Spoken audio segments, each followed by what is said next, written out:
We all cry when our beloved person dies. Somebody in our friend circle, somebody in our family dies, then we cry. We know that they are not here, but are they in some other state? Is there life after death, or are they actually finished? We're going to discuss about this in today's video. We're going to see what Vedas see life and death, and what yogis see life and death like, and how scientific it is compared to some other people's belief that death is just an end, and death, there's no returning back after death. Because we as yogis, we don't believe that there's no returning back, because the world is very cyclical. All the heavenly planets are round in nature, and there is duality. There's day after night. There is sleeping and then waking up, and then again going back to sleep, and then dreaming. There are so many things going on, in the opposite ways. So if there is death, then there must be life also. Because if death is totally end and there's no life after that, then it violates the rule of nature, that nature of two opposites. In today's video, I'm going to give you everything related to death and life in the simplest way possible. So I hope you watch this video and learn something from today's video. So without any further ado,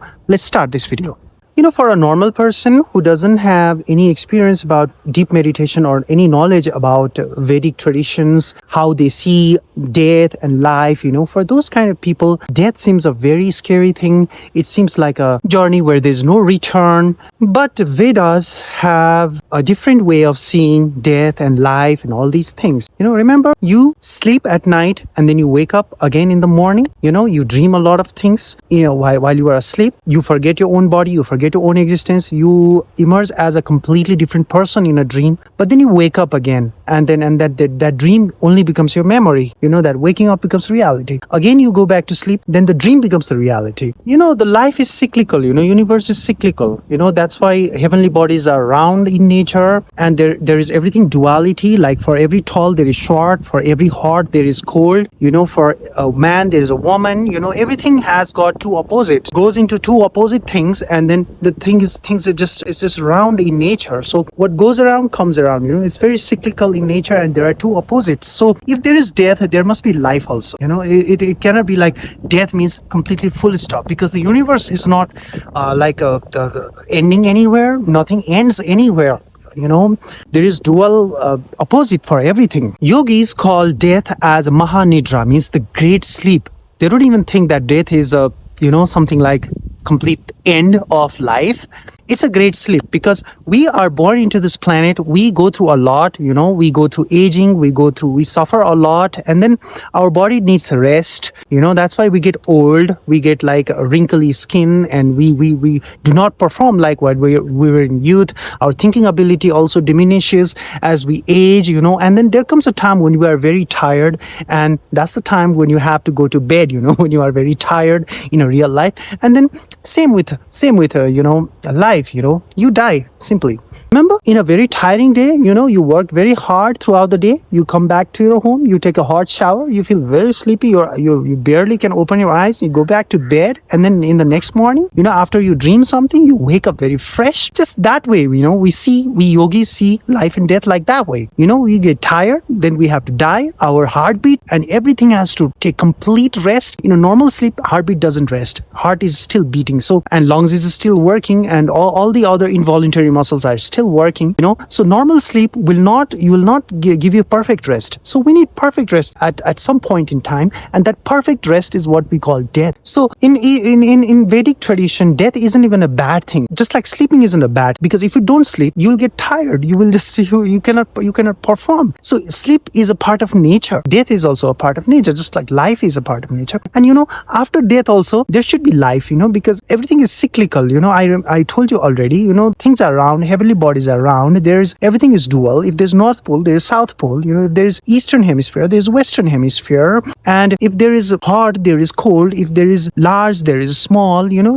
So things have to come back. Things cannot end anywhere in this universe, because that way a law of nature cannot continue. So law of nature allows things to continue, in a cyclical manner. So after death, life has to emerge. So when your time comes, to go to bed, you feel sleepy, you go to bed. But here, your time, you do not voluntarily voluntarily die. When your time comes, then something happens. You get a heart attack, you get something, you get a disease, something, you get an accident, something, and then you die. You die means your heartbeat will stop, your body will go into complete rest, and then not only that, you will emerge out of the body as a just like in a dream. You go somewhere. That's what people call heaven and hell.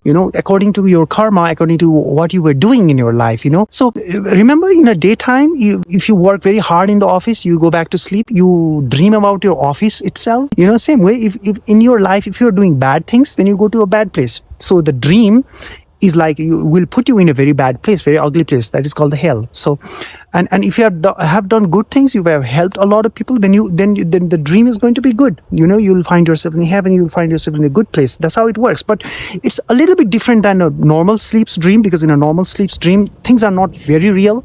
But in this dream, things are going to be very, very, very real. More real than the life itself, than the existence in your body itself. Because at that time, your heartbeat and everything is in complete rest. So your whole existence is going to be into that dream.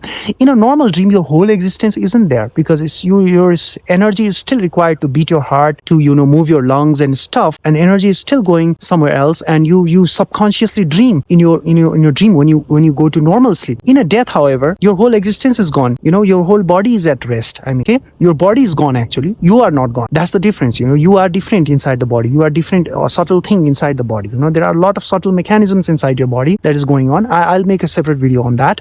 What yogis have taught. But anyways, so you go out with all those subtle bodies and the soul. So it will become very, very, very, very, very real. So that's why they say that if you do bad things in your life, you'll get punished very badly. And then if you do good things, you get good rewards also. And it'll all be totally real. Not like a dream, not like a normal dream. In a normal dream also, if we dream about ghosts and demons and other kinds of scary things, then our heart pumps very fast, and then we wake up scared. If you have a nightmare, I know you have experience about nightmare, right? So it seems quite real, although after waking up you say like, oh my god, what kind of dream was that? But still, when you are dreaming, you're really scared, right? But in this kind of dream, it will be totally real. It will be totally different. And then remember, you wake up after a good night's sleep, and then in the morning you wake up very fresh. You are ready to go to work also. Your tiredness is all gone. Same way, after death, people wake up in a different body. People wake up in a different body, new child, fresh body, completely new body in a new home,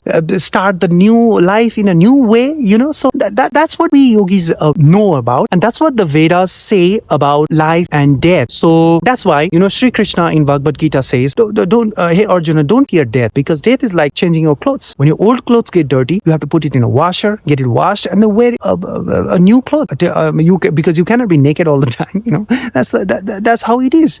So you are literally not dying. You are not literally finished. Okay, you will come back in a different form according to what karma you were doing in this life. So one thing is like, it is like a sleep. Death is literally called mahanidra, or great sleep in Vedic language. Another way you can describe it like a changing of clothes, because in these kind of subtle things, you have to give example of the real world. That's why you give example of clothes versus sleep. But things are a little bit, clearly they are going to be a little bit different than these things. But also, while giving example, you have to give example of the real life. And sleep and death, waking up, sleeping, dreaming, and then again sleeping, is very similar to being born, going through life, getting tired, taking rest, or dying, and then again going to somewhere according to your karma, coming back again. It holds, it means the same thing. This all makes sense, it means the same thing. That's why I, being a yogi personally, I know that this happens, but I try to convince people that